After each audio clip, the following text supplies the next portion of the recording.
Friends, welcome back to મુક્તિસ kitchen. હું છું મુક્તિ પંડ્યા. આજે આપણે બનાવીશું રૂ જેવા પોચા અને જાળીદાર એકદમ ટેસ્ટી બનતા ખમણ ઢોકળા.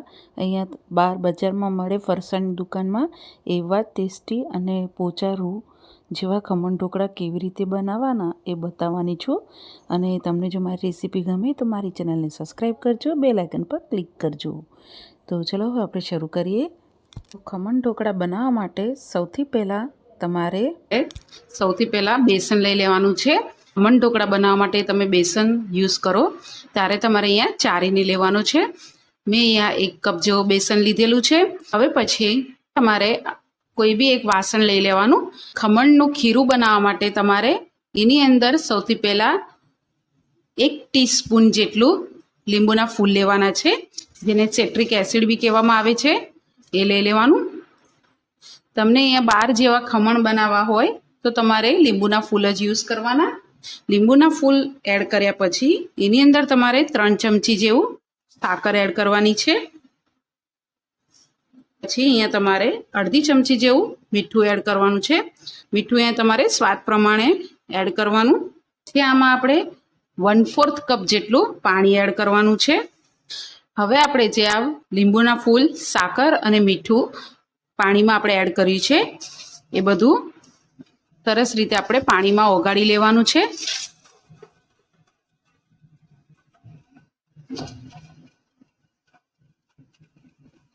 તમે જોઈ શકો છો અહીંયા આપણું સાકર અને લીંબુના ફૂલ સરસ રીતે પાણીમાં ઓગળી જાય પછી તમારે 2 મોટી ચમચી જેવું તેલ એડ કરવાનું છે. આને બી આપણે સરસ રીતે મિક્સ કરી લેવાનું. તેલ મિક્સ થઈ જાય પછી આની અંદર આપણે જે બેસન લીધું હતું આપણે 1 કપ જેવું, એમાંથી આપણે પહેલાં અડધો કપ જેટલું એડ કરવાનું. પહેલાં થોડુંક એડ કરીશું, બહુ બધું એકસાથે એડ નહીં કરવાનું. પહેલાં અડધું મિક્સ કરી લેવાનું બધું બેસનને. ફરીથી આપણું થોડુંક છે એ એડ કરી દઈશું. બેસન મિક્સ કરી લેવાનું. અહીંયા સરસ મિક્સ થઈ ગયું છે. હવે આમાં આપણે જરૂર પ્રમાણે પાણી એડ કરતું જવાનું અને હલાવતું જવાનું. બહુ પાણી એકસાથે એડ નથી કરવાનું, ગઠ્ઠા ના પડે એ તમારે ખાસ ધ્યાન રાખવાનું. અહીંયા પાછું થોડુંક પાણી એડ કરીશું આપણે 2 ચમચી જેવું. મિક્સ કરવાનું. હજી આપણને આ થોડું ખીરું જાડું લાગે છે એટલે હજી આમાં આપણે બીજી 2 ચમચી જેવું પાણી એડ કરીશું. પાણી અહીંયા તમને જરૂર હોય ત્યારે જ તમારે એડ કરવાનું ને હલાવવાનું. એકસાથે તમારે પાણી યુઝ નહીં કરવાનું, નહીં તો તમારું અહીંયા ખમણ ઢોકળાનું બેટર એકદમ જ ઢીલું થઈ જશે તો તમારા 12 જેવા નહીં બને. આ રીતની તમારી કન્સિસ્ટન્સી રાખવાની છે ખીરાની. અહીંયા આપણું સરસ આ મિક્સ થઈ ગયું છે. અહીંયા ટોટલ મને ખમણ ઢોકળાનું અહીંયા ખીરું બનાવવા માટે પાણીનો ઉપયોગ મને અડધા કપથી થોડુંક ઉપર પાણી યુઝ થયું છે. હવે આપણે આને 5 થી 7 મિનિટ માટે આવી રીતે જ રહેવા દેવાનું છે. હવે તમારે જેમાં ખમણ ઢોકળાને સ્ટીમ કરવાના છે એ વાસણમાં તમારે 2 થી 3 ટીપા તેલ એડ કરી દઈશું થોડું અને એને આખી થાળીને ગ્રીસ કરી લઈશું. મેં અહીંયા તેલ નાખીને ગ્રીસ કરી લીધી છે. અહીંયા આપણા ખીરાને 5 મિનિટ જેવું થઈ ગયું છે. એક વખત હલાવી લઈશું. હવે આની અંદર આપણે 5 ચમચી જેટલું આપણે ખાવાના સોડા એડ કરીશું. સોડા નાખ્યા પછી સોડાની ઉપર આપણે 1 નાની ચમચી જેવું પાણી એડ કરીશું. હવે આપણે પાણી એડ થઈ ગયું છે અને આને આપણે એક જ ડાયરેક્શનમાં આને ફેટવાનું છે જેથી એ સરસ મિક્સ થઈ જાય અને ફ્લફી બની જાય.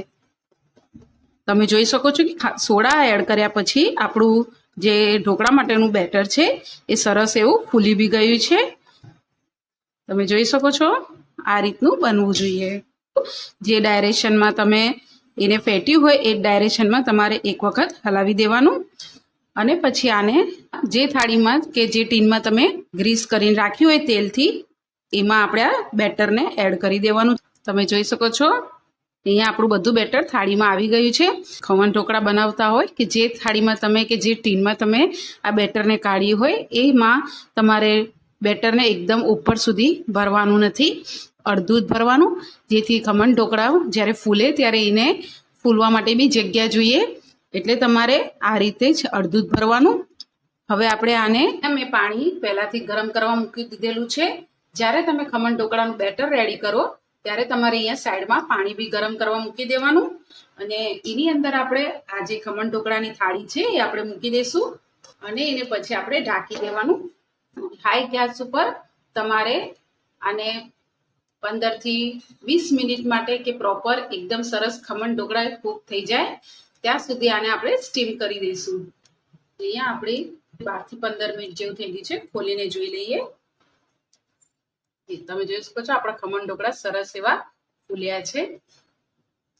હવે અહીંયા પ્રોપર એકદમ સરસ કૂક થયા છે કે નહીં અંદરથી જોવા માટે તમારે ચાકુ નાખવાનું અને જોવાનું આગળથી અને પાછળથી બંને બાજુ આવી રીતે ચોખ્ખું નીકળે તો તમારે સમજી લેવાનું તમારા ઢોકળા અહીંયા સ્ટીમ સરસ થઈ ગયા છે. હવે ગેસની ફ્લેમ આપણે બંધ કરી દેવાની અને આને આ ખમણ ઢોકળાની થાળીને આપણે બહાર કાઢી લઈએ.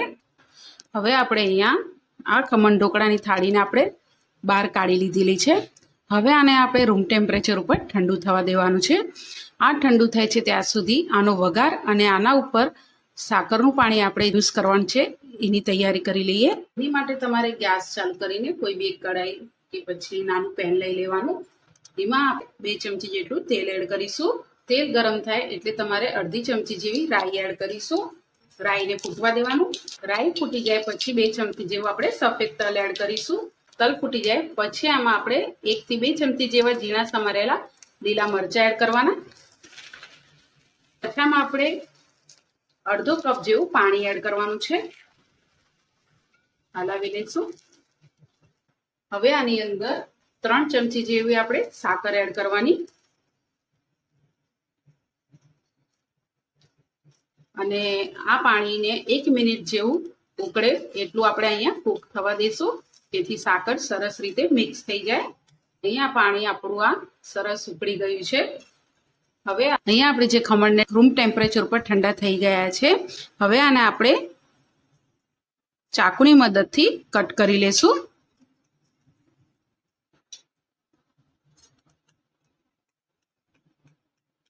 અહીંયા આપણે ખમણમાં કટ કરી લીધેલા છે.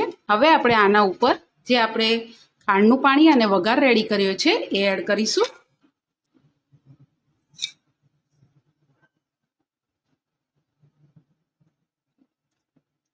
અહીંયા બધો જ વઘાર આપણે ખમણ ઢોકળા ઉપર એડ કરી લીધેલો છે. હવે આના ઉપર આપણે ઝીણી સમારેલી કોથમીર એડ કરીશું. કોથમીર એડ થઈ જાય હવે આપણે આ ખમણ ઢોકળાને તરત જ આપણે બહાર નથી કાઢવાના.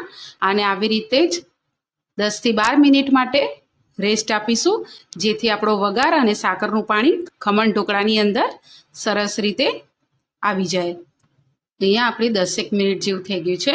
હવે આપણે તમને હું કાઢીને બતાવું કેવા બન્યા છે.